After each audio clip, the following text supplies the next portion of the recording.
And good morning, everyone. Welcome to this day. It is October 15th.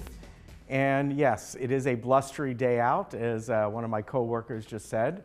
Reminds me of the old Disney movie, Winnie the Pooh and the Blustery Day. I'll tell you about the weather in just a moment. On our show today, we have Congresswoman Mimi Walters. She is your Congresswoman, as she is mine, in the 45th District, and she's coming on as the incumbent candidate for that office. Also, Steve Parsons is here, giving us a third update, and he's brought along some slides that show what each member of the third board does. In other words, what committees do they oversee and are a part of. Friends of the Village, Joan Milliman and Barbara Marsh will be here today. They have a meeting tomorrow, so they'll tell us all about that. And we'll bring you a segment from Wrestling. Now, as far as meetings go today, there is one. GRF has their Media and Communications Committee meeting. That is at 1:30 in the boardroom. Now, let's get to this weather. What a difference 2 days make, right? A Saturday, we had rain. In fact, although it was never really hard at our house, it went on and on and on, and all told, we got about a ½ inch of rain. That's great. And this week, we got the Santa Ana winds back, first real event of this year, and I should say of this season, and they're strong ones. We could see gusts up to about 50 or 60 miles an hour. And I can tell you, this morning at our house, like at 4 or 5 in the morning, yeah, they certainly felt that way. Now, the winds are going to be the strongest today. They're going to taper off in the morning and early afternoon, then come back strong late afternoon and in the evening. As we move on to tomorrow, look at strong offshore winds today and just milder offshore winds tomorrow, and then offshore breezes on Wednesday, and then you can see Thursday and Friday warming up a bit. So really, when you look at the temperatures this week, we're anywhere from about 5 to maybe 8 degrees warmer than we were last week. Again, this is our first kind of round of Santa Ana winds. This is a huge high pressure system, so large that is going all the way up to Vancouver and covering really the western United States. So this is a big high pressure system that is bringing all these winds to us. Let's look around the temps today, and the first thing you'll notice when we get to the Santa Ana winds, look at Palm Springs and look at our local beaches. They are pretty much identical in temperature, so that's what happens. The winds heat up as they come over the local mountains and then gain strength. And that's why certain areas, even of Orange County, you look at the foothills in Yorba Linda, they're about the same as the beaches today. But when you get to down in San Diego, they're getting less of these winds. They're going to be about 84 around San Diego, which of course right on the coast. And look at Big Bear. They are going to be getting strong winds as well, but up there, very cold winds. 45 degrees is their high today. They were closer to about 57, 58 over the weekend, and really quite cold up there. So yeah, hold on to your hat. These winds will continue all the way through Wednesday. I think when we get to Wednesday, we're going to get some just offshore breezes. They're going to taper off by then. All right, we'll be back in just a moment.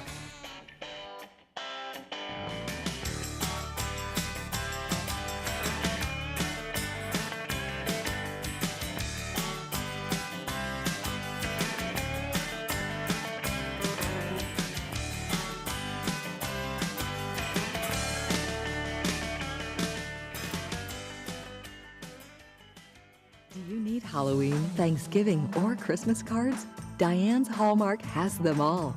From a wide selection of gifts as well as Hallmark Christmas ornaments, let Diane's Hallmark help you celebrate these special seasons. We also carry Vera Wang Bradley handbags and jewelry. And don't forget we carry Bibles, Christian books, and gifts as well.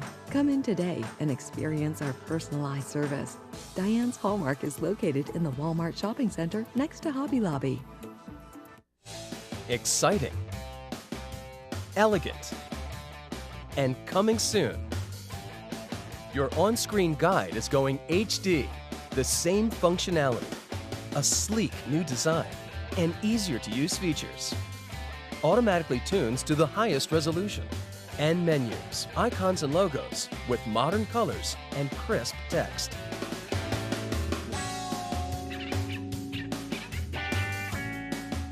Answers Today is a great program that we've just started at our Laguna hillside. A woman has a new symptom in their breast, whether it's new breast pain, breast lump, a rash on their breast that's new, they can call in and get into the office within 24 hours and be seen by a physician and have some imaging to have an answer before the end of that day.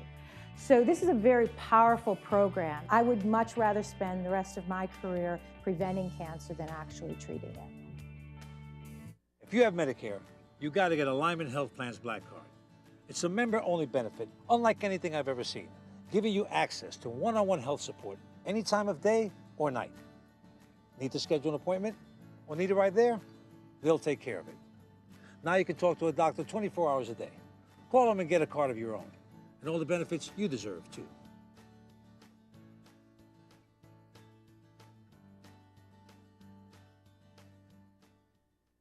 Many people keep the same Medicare health plan for years without questioning whether it's still the right plan. It's always beneficial to review your plan, and now is your chance. The Medicare annual election period, October 15th through December 7th, is the one time a year you can sign up, change, or disenroll from a Medicare health plan. Call me for a free consultation or come meet me every Wednesday during the enrollment period at the Regency Laguna Woods to find the plan that's right for you.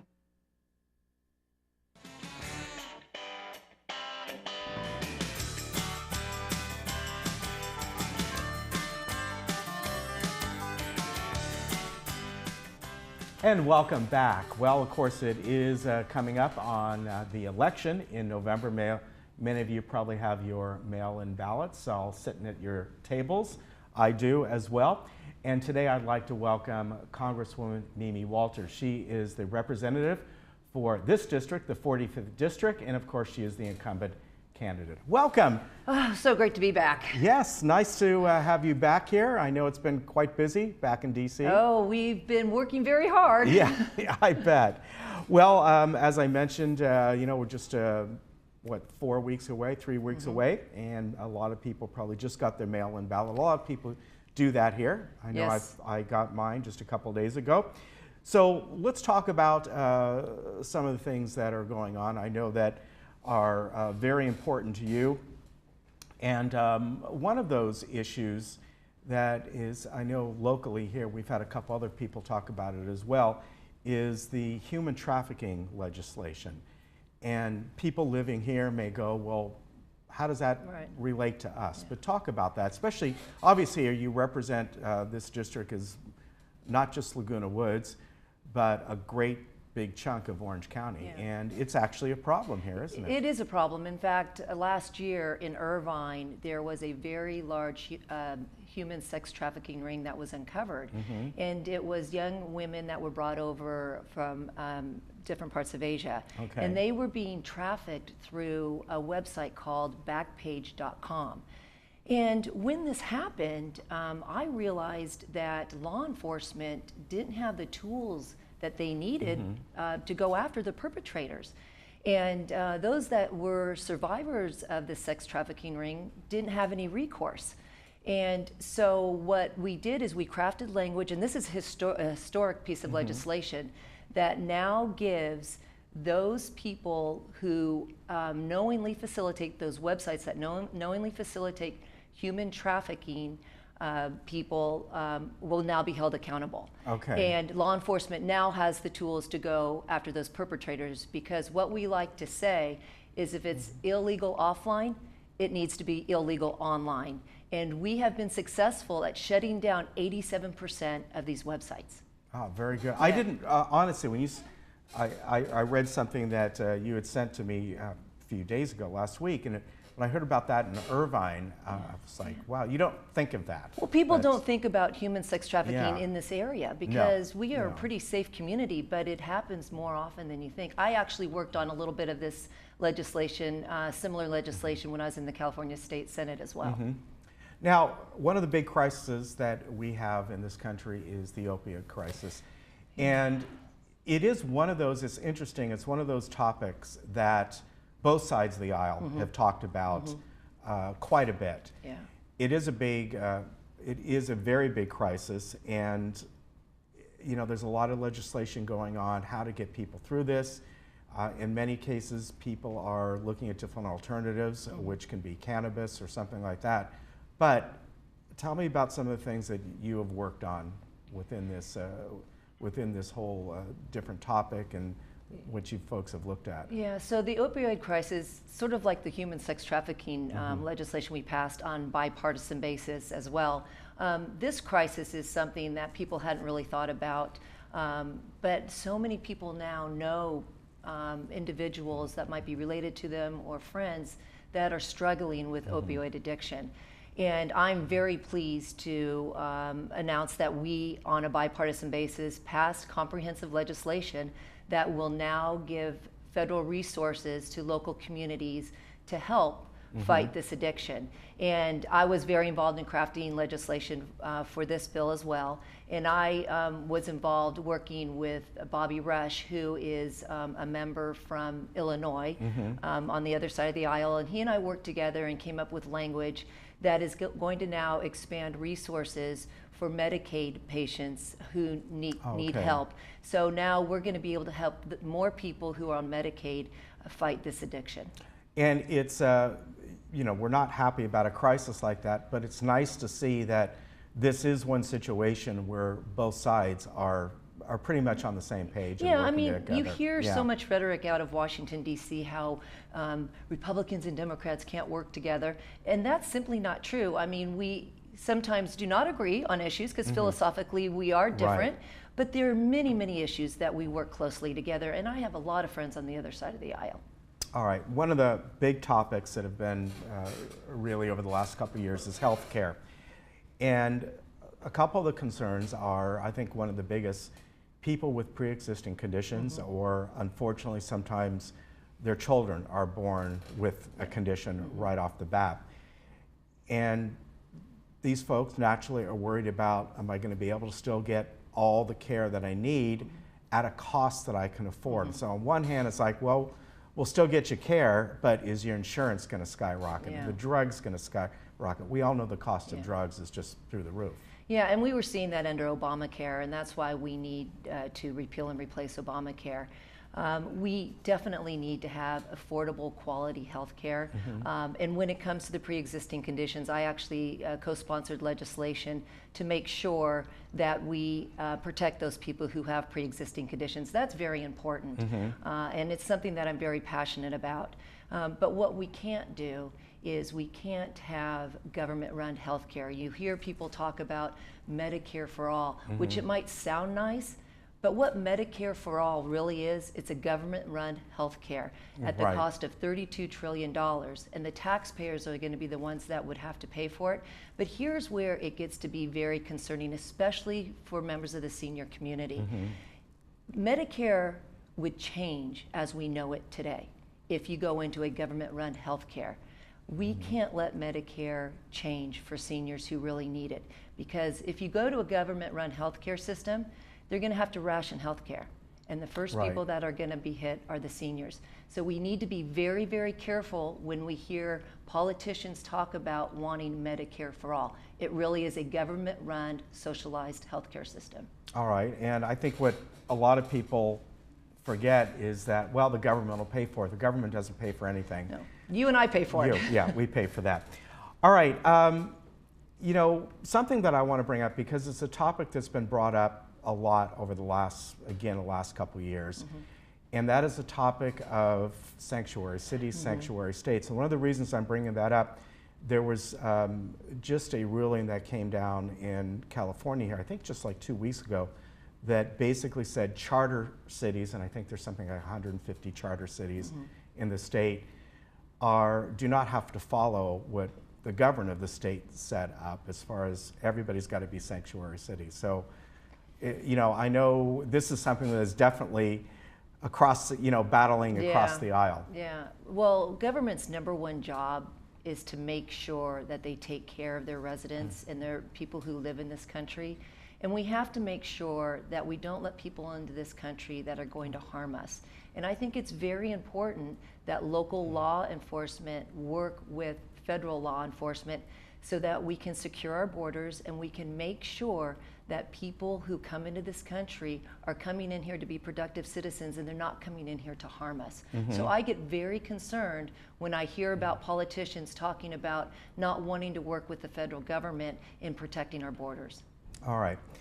One other thing I want to bring up, and although this doesn't have to do with the election, but I saw that you were involved with this, and I thought it was in the news a lot last spring, and this is with USA Gymnastics.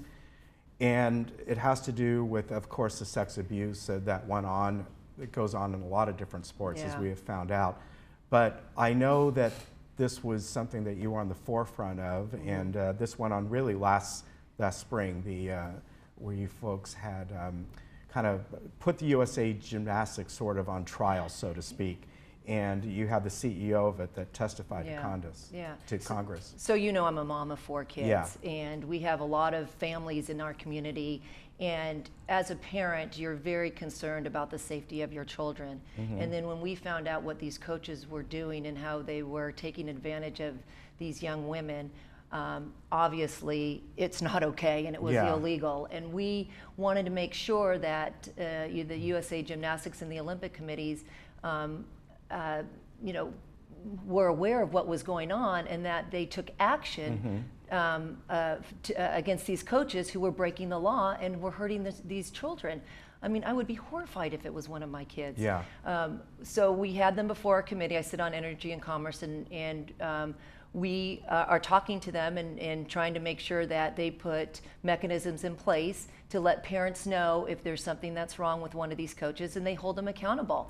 Parents need to be informed, and that's one of our biggest concerns, is that parents weren't being informed. So we're continuing to work with them. We're continuing to monitor them and make sure that, like I said, there's mechanisms in place so that parents have the knowledge. All right, very good. And again, that may not be a topic of the election. However, it is an important topic. Of course it is. And I'm glad that, again, that you and others work together to kind of oversee this and make sure that USA Gymnastics and all of those organizations are run properly. Exactly. Yeah. Because you know what? We trust our kids to those coaches. Yes.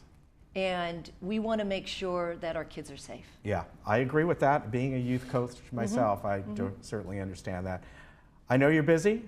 So we're going to let you go, and I want to thank you for coming on. Thanks for having Always me. good Great to to see be you. back. And good luck to you. Thank you. Again, you got the mail-in ballots, or you got the date coming up. I think it's November 6th? November 6th. November 6th. So don't forget to vote. Yeah, make sure you vote. All right, we'll be right back.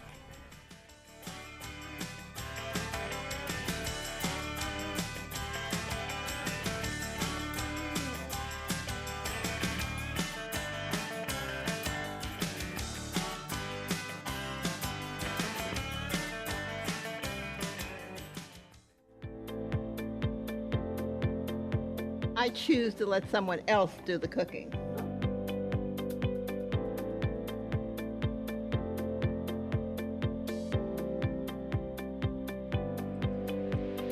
I choose to let someone else do the driving. Choose to experience the good life at Villa Valencia in Laguna Hills. Call or visit us today. Do you hear but not understand? I have good news for you. A proprietary system for verifying hearing correction, Verified Best Speech Clarity, is now available through the All-American Hearing Network. This means hearing improvement can now be verified and documented.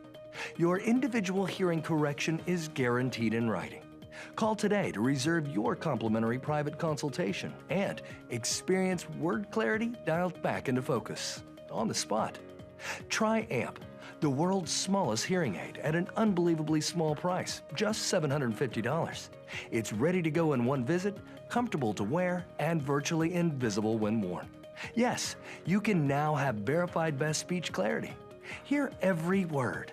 Call today to reserve your complimentary private consultation and experience word clarity dialed back into focus on the spot, risk-free. It takes a team effort to provide compassionate care. At Health Plus Medical Supply and El Toro Pharmacy, your personal attention is our top priority. We have everything you need, including stair lifts, rollators, knee walkers, wheelchairs, power wheelchairs, scooters, and car lifts. And we provide all maintenance and installation. Health Plus is located inside El Toro Pharmacy, where we provide the same compassion for your pharmacy and drugstore needs. Located in Moulton Plaza. We all know there's no place like home. You want to stay in your own home, but day-to-day tasks are getting more difficult to manage. Acticare is the solution. We are the trusted care partner in your community with 5-star reviews. You've taken care of others all your life. Now is the time to let us help you. In-home care is a safe and effective way to help you remain living independently in the comfort of your own home. Acticare, responsive in-home care. Your first day is free.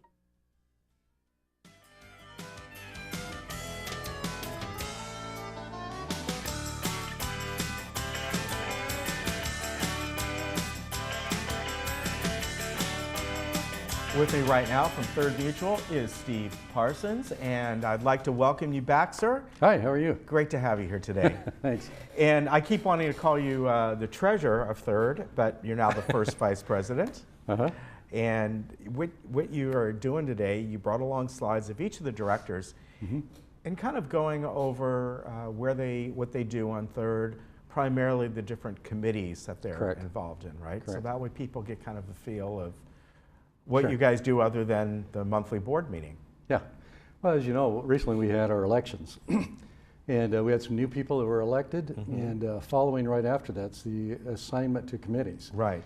And I've had several people in the past come and say, who do I contact about such and such? And so I thought today I'd just go through the people and tell you what their assignments are within Third committees. All right, so first, of course, we have the board president, Rosemary DiLorenzo. Correct, correct. And as you can see here, she's actively involved in architectural standards. In the executive hearing, she's the co-chair. I'm the chair on that. In finance, she's a second co-chair. And in Garden Villa Recreation Room, she attends that and gets feedback from them and works things out that need to be done. All right, and next, of course, is, I think, you. Oh. Yeah, right? That's right. I have several things that I've changed from. Anyway, I'll go over mine. Architectural Standards and Control, I'm the chairman of that this year. I was a co-chair last year. Executive Hearings, I'm the chairman of that. And in Finance, first chair there, or first co-chair. And Parking and Golf Cart, it's a task force, okay? And we have different people that are on that. So I'm the lead chairman on that this year. Okay. You know, quickly, executive hearing is, explain what that is, since many of you are on that. Well, it comes down to where our residents, or it could be even a contractor or somebody like that, that doesn't comply with standards, rules, and things like that. We try to warn them ahead, and if compliance doesn't take place, then they come before a hearing of 3 to 5 board members, and then we basically look at their case, look from the staff side, look from our policy and procedures, then we make a value judgment based on what we hear from both sides. Okay, all right. And in some cases, we're actually able to really help people. And in other cases, we find where we're at fault, so we can change things. Yeah, I mean, honestly, you're not there to like kind of pound on the person. You're there to work it out. Figure out, you know, what's best for everyone. And through that process, a person may be fined a small amount or asked to change some things like that. In other ways, we may have to go in and change some things at our own expense and just work things out. All right. Next is James Tung, and I'm not surprised he's still on landscape and water conservation. That's his heartbeat. Yeah. Yeah. He's also, all of us are actually members of the Executive Hearing Committee. We try to stay away from those that have real so much to do, which are basically 2 people. But James is on this. He really comes in handy at times because we have a large Chinese community, and he's able to speak Chinese if they don't grasp the concept or something like that. And it's really proven invaluable in a lot of times. Yeah. He also sits in on water conservation with the people in charge of our water systems around the area. He's the first to find out about if there's going to be any hikes, what they're going to do about channeling water maybe a different way. Okay. Instrumental in looking at the recycled water installation, things like that. That takes up quite a bit of time. Yeah. And sometimes he works with Betty, sometimes he works with Rosemary De Lorenzo, and gets things out in front of us so we can kind of decide where to go. All right, very good. Next is Roy Brenninghaus, and he is the secretary on the board. Correct. He's our new secretary this year. He comes from a background of HOA and also government. And so we're pretty fortunate to have him here. He is on the Architectural Standards Committee, like I am. In communications, he's a chairman of the Third Communications Committee, okay? And there's a lot of things they get into, everything from printed materials to legal issues, all this kind of thing. He also serves on executive hearing. He's actually chaired a couple of those for me. And he's on the Resident Policy and Compliance Task Force. He's a chairman for that. And that's really an important thing that we don't advertise very much. But before we make resolutions of any sort, before we make policies and things, this committee gets together and really thrashes through the whole thing. And sometimes things come out different than what they went in. Other times things are added, and if they need expertise from somebody else, maybe on staff or whatever, they get them, pull them in. All right, yeah, so. Very important. Now, Jack Connolly, who is on the board, back on the board, he was on the board, of course, for the past several months, and he takes your place, right? Correct, correct. He comes from a very strong financial background. He has several different degrees, and some of them are not in finance, some of them are. He went to the Kellogg School of Business for his master's, and he was in business administration, and he has a wide background even in investments. And Jack is really a compliment to us. He came on just at the right time, and he's really proven to be a very valuable resource for us. He also serves on the Traffic Hearing Committee, and he chairs the Finance Committee. Okay. Now, Bunny Carpenter. And, oh, excuse me, I passed over Kush Bada. Kush, he's a new director that was appointed this last year. Yeah. And great guy. He was born and raised in India, came here even though he's not from Indian descent. He's actually Persian descent. Great guy, and just so people-oriented, okay? And he does come from a hospitality background. He understands some things about engineering. So he's got quite a task ahead of him. So he serves on the Energy Task Force, executive hearings, and Garden Villa Recreation Room, and his big thing is maintenance and construction. So he's going to have his hands very busy working with that. All right. And also he is, you mentioned, what I wanted to mention is the Energy Task Force is, of course, a task force that is along with United and GRF. Yeah. So joint, it's a great task force. So. Bunny Carpenter. Oh, Bunny is a dear person. She's really helped me out when I was treasurer, still continues to help us out. One of the things that's not reflected here is that she reviews all of our contracts before they're signed and delivered. And she was a government contracting agent, so she has a lot of experience with contracts. And so between the two of us, we're able to pick up on a lot of things, and she also goes through and looks for special provisions. And so if you have a contractor that's tried to slant everything his direction, she goes, no, no, no. You know, we need to bring this back and reword certain things and then sign an agreement that's acceptable to both of us. So she's very good in that. She's very good in communications. She serves on our executive hearing task force. Maintenance and construction, she's the first co-chairwoman. And parking and golf cart task force, and also our residence policy and compliance task force. She was able to do a lot of research for certain things on there. All right. It really helped out. Very good. Another new board member who was just elected is Paul Chow.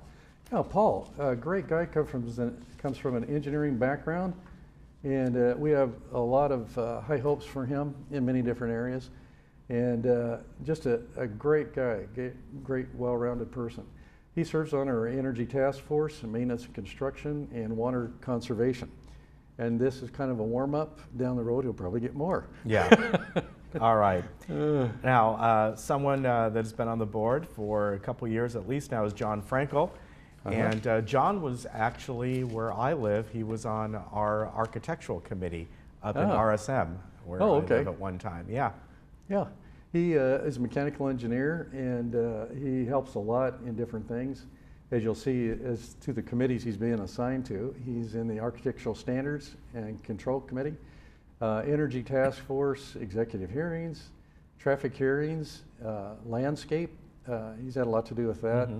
And we're trying to get things done between M&C and Landscape, which a lot of times in the past hasn't taken place. But trying to work out those things. Maintenance and construction, he's the second co-chairman. Serves on our parking and golf cart task force as the co-chairman with me, and also works water conservation. All right. So busy guy. Lynn Jarrett is new to the board, and I don't think she's new in general to folks who watch the meetings because she's often there, and she talks about the Garden Villa Association a lot. Yeah. She's a past president of that. Yeah. And she knows a lot about what's going on. She attends, or has attended, a lot of meetings, including M&C, energy, and things like that. And she really brought it to the attention of the board a couple of years ago that things were really running down in Garden Villas. And we started taking a look at it, and we put an awful lot of emphasis and money into that area because she was right.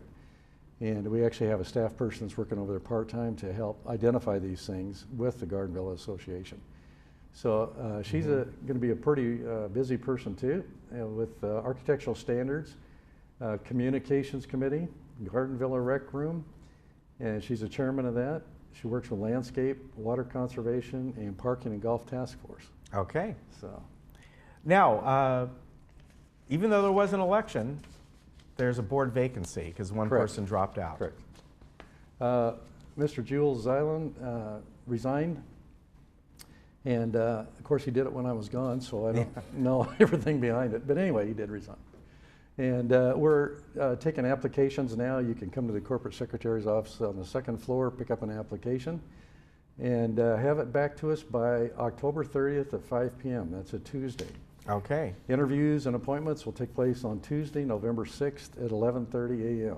All right. So anybody who's interested, take advantage of that because you have a limited amount of time. Exactly. Yeah. And there are some narratives we ask you to write. Okay. But it's not hard. All right. People don't need to worry about that. All right.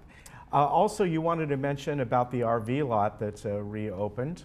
Well, there's one I want to catch. Oh, that's true. That I'm too. sorry. One more. We also have a vacancy coming up in on the VMS board, and it's an appointed position from our board. So you can pick up applications now at the corporate secretary's office. Applications are due end of day Tuesday, October 30th at 5 p.m. and interviews will be taking place on November 9th at 11 a.m. All right. Now the RV lot. Okay. I was talking to Siobhan, who, as you know, has taken interim position for Brad Hudson, who just left. And I asked her if there were some things that she wanted to mention. She said, yes, I just want to remind everybody that Lot A has reopened. It opened on October 6th, and it was 3 weeks ahead of schedule. And they did a lot of extensive things down there. One person came up and says, you know, I know they've worked on it 3 times since I've lived here, which has been probably 15 years. Said this is the most extensive they've done. And they really tried to take care of a lot of problems in one fell swoop while the whole thing was vacant. And now those people that haven't moved their RVs back should be moving them back. Okay. And getting them off the streets. All right. So it'll give the views back to the people who actually own the units behind them. And then finally, you wanted to mention this passive park. Yes. Something else that Siobhan wanted to bring forward was over near Clubhouse 2, between that and the media center, I think they call it, used to be where they had the shuffleboard courts. Right. Okay, so they found out that that wasn't really being used, and it could be better made into just a recreation area. And so you can come be on a nice green area, enjoy and relax the area, have a picnic if you want. And behind this is a great scenic overlook. Yeah. So they're encouraging people to come over, take a look at that, and you can park close to it so you don't have any problems that way. All right. Very good. I appreciate all the updates that you gave us. And again, if people are interested either on the third board or the VMS board, you need to get your application in by October 30th for either one of those. And tomorrow is Tuesday, your regular board meeting will be taking place. All day. All right. But in November, it's taking place a week later. Yes. So we'll remind people of that when we get into November. We don't want to confuse them this Exactly. month. Yeah. All right, Steve, take care. Okay, thanks a lot. All right, we'll be back.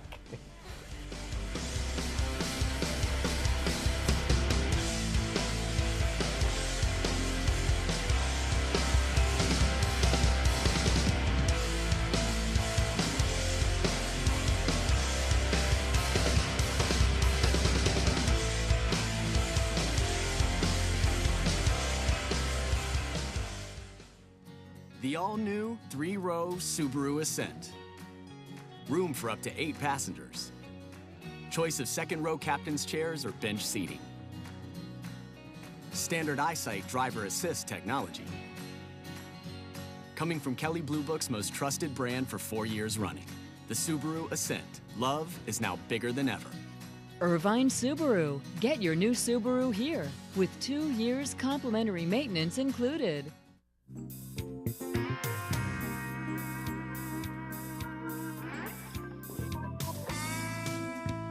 I have Dr. Wade Smith, who's a breast-dedicated oncologist, who's here to give us our breast-linked chemotherapy report.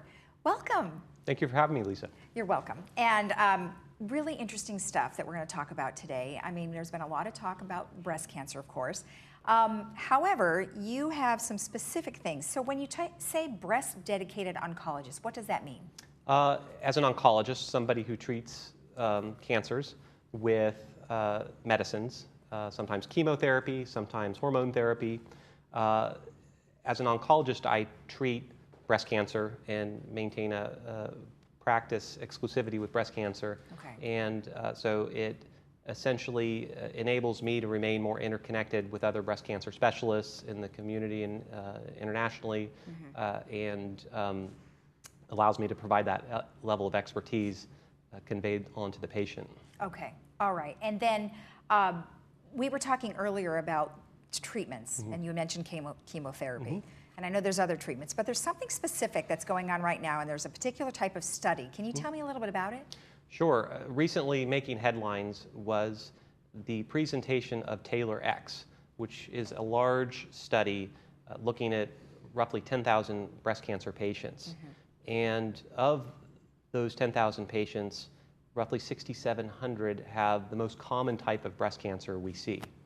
And the purpose of this TAILOR-X trial was to determine if a gene expression test that we've been using for a long time could be applied to women who were within the intermediate risk category of their breast cancer. Okay. And again, a gene expression test is a test that looks at not our DNA, but the DNA of the patient's cancer cell, looking to see if there are high-risk mutations present within the cancer cell DNA. Right. And if there are enough high-risk mutations within this 21 gene panel, then we would classify it as either high risk, intermediate risk, or low risk. Okay. We've had information directing us with regard to high-risk patients and low-risk patients, but presented at the American Society of Clinical Oncology annual meeting and more recently published in the New England Journal of Medicine, we now have the update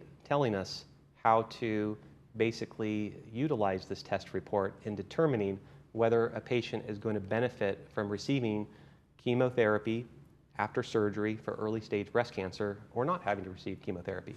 Okay. Why is it so difficult in the intermediate stage to really determine it? Well, for one, it comprises the majority of our patients. So 70% of our early stage breast cancer patients end up falling into this intermediate range. And so it's very important to determine whether they're going to benefit from chemotherapy or not. Chemotherapy has associated side effects. It can impact quality of life. It can mean a woman will take time off of work for several months. So it's a big commitment to receive outpatient chemotherapy. And if we can spare patients the chemotherapy, then it's worthwhile. Well, that's good to know. Now, chemotherapy is not the only way to go. What are some of the other treatments? Well, we treat early stage breast cancer with surgery. That's the cornerstone of therapy. In addition to chemotherapy, we also often treat with radiation therapy and endocrine therapy. Okay. Well, in fact, the endocrine, tell me a little bit about that. Well, endocrine therapy, as pertaining to women whose breast cancer has expressed the estrogen receptor, basically allows us to deprive any residual cancer cells that have survived surgery, survived radiation therapy, depriving them from being stimulated with estrogen within the body by either blocking estrogen from binding and activating the estrogen receptor, or by lowering one's level of estrogen in their own body. Okay. Are you seeing some new technologies on the horizon that are maybe going to be better than what we see today? Absolutely. So the big, I think, push that we've seen in the last several years has been targeted therapies. So therapies that oncologists would provide that instead of basically attacking all rapidly dividing cells in the body, therapies that are very specific to cancer cells in the way that cancer cells express specific proteins or may harbor a specific gene mutation resulting in abnormal protein expression. We're able to single out that needle in a haystack and target it better. Another new front in targeting cancer cells has been in augmenting the body's own immune system. And there have been recent treatments within the scope of breast cancer oncology that has also led to drastic improvements in outcome. Great. Hopefully we're not too far away with some of those. Absolutely. All right, good. BreastLink's been around for a really long time. Tell me why. Well, BreastLink is a model that is unique, certainly unique to this part of the country, where we incorporate medical oncology, breast surgical oncology, as well as other ancillary services all under one roof. And that enables a patient who comes in for a diagnostic mammogram to rapidly be seen by the breast surgeon, the breast oncologist, and so as to orchestrate a treatment plan in a very short matter of time and get that patient onto treatment and ultimately onto cure is our goal. Well, and then records-wise, everything is contained, right? Rather than, I think what you're trying to say is that some of the other hospitals or things that we go to, doctors, you have to go to a variety of different places, right? That's correct. So then we worry about our records being transferred. Right, and so that's the benefit of this model, keeping everything under one roof. All right, excellent. What are some of the things that you could tell our audience about what we should be looking for? I mean, I know we always go to our yearly, but in addition to that, are there other things that we should be looking out for? With regard to our own health? With regard to our health, our breast cancer, or anything like that? Yeah, I always encourage patients, if there's any seedling of doubt or concern with regard to something they discover within their own body, maybe not even necessarily a lump, but a change within their breast that is new, to go ahead and bring that to the attention of their primary provider. Okay. And of course, we're always available in order to facilitate the appropriate diagnostic imaging and to either provide reassurance or to take it to the next level and pursue a biopsy. So just curious, why did you go into oncology? In medical school, that was a time when we first started seeing breakthroughs in what would be the targeted therapies we have today. Trastuzumab, which is HER2-directed therapy that we use very commonly in breast cancer, had just started to show excellent results. And across the board, I knew that cancer could be treated in a way that moves beyond simply the scalpel and could be treated in a way incorporating medicines and targeted therapies that I think is certainly interesting and exciting from the standpoint of the investigator, but also offers so much to patients. And I wanted to be a part of that. Okay, all right. Can you tell me about the confusion with the TAILOR-X study that has hit the news about women not needing chemotherapy for treatment? I've had some of my own patients come and ask me, does that mean we don't need chemotherapy? What I will say is that the TAILOR-X update certainly allows us to select out only those patients who are going to require chemotherapy and leave the remaining 70 or 85% with lymph node negative early stage breast cancer in a situation where we don't have to offer chemotherapy. But what we do know from this study is that there are still a sizable percentage of patients that are going to require chemotherapy in order to achieve a benefit in reducing the risk of the cancer coming back, as well as the benefit of not dying of breast cancer. So very important to have that discussion with their treating oncologist. Well, it's nice to know that there is a study that you can certainly help the majority of the patients. So excellent. Well, thank you. Very good information. Absolutely. I appreciate you being with us. Thank you very much. All right.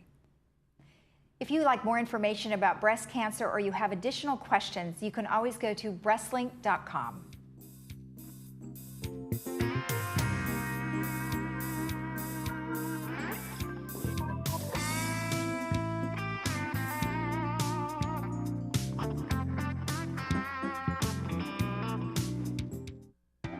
When you travel with AAA, you get more than a vacation. You get exclusive AAA member benefits, special offers on unforgettable experiences, and the travel planning knowledge of your own AAA travel agent. When you travel with AAA, you get the vacation of your dreams. To save on a pleasant holidays vacation, visit your local AAA travel agent today. If you have Medicare, you got to get Alignment Health Plan's Black Card. It's a member-only benefit, unlike anything I've ever seen, giving you access to one-on-one health support any time of day or night. Need to schedule an appointment or need it right there? They'll take care of it. Now you can talk to a doctor 24 hours a day. Call them and get a card of your own, and all the benefits you deserve, too.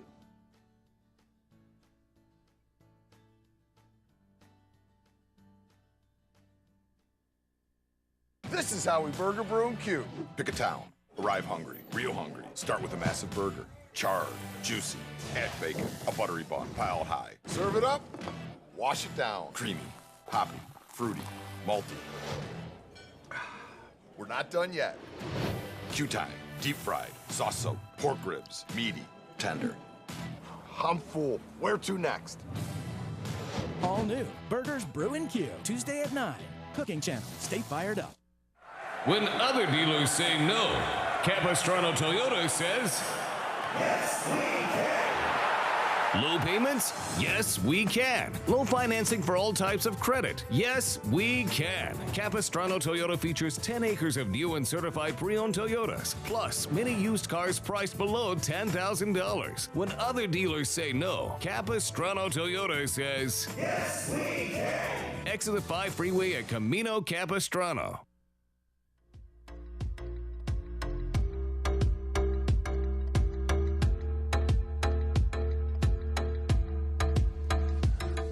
And Joan Milliman is with me right now. Friends of the Village is having their meeting tomorrow. It will be over at the Performing Arts Center in Dining Room 1. And the topic of this meeting is putting the active in active living. Yeah, we have our guest speaker will be Brian Gruner. Yes. Who has put a lot of activity in our active living. And we just wanted to showcase what recreation is doing, which is pretty fantastic. So. Yeah, there are a lot of things that they've done and are upcoming. Of course, this time of the year, as we get into the holiday season, there's even more. Right. But we've seen just over the past year and a half or so, the many different kinds of activities that are being done. Some of them are fairly new to the community. In other words, the first time certain things were tried. And a lot of first times. Yeah. I remember when they did the fireworks the first time.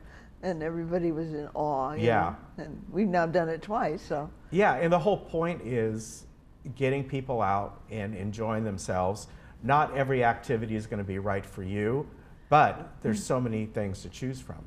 It's not just activities that recreation does too. You know, they're in charge of keeping up on the clubhouse management. Yes. And it's a big deal. I mean, it's everything from what's happening at the desk to the toilet paper in the restroom, you know, kind of.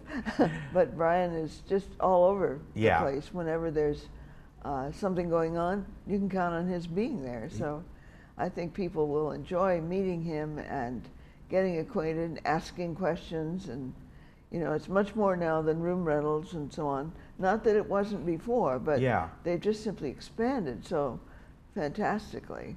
Yeah, and going to your meeting tomorrow is a good way. Maybe people have always had questions about recreation or something that they would like to see that hasn't been thought of before. Right, any club information goes through Brian. Yeah. And I think that's well worth it. If you want to start a club, how do you start a club?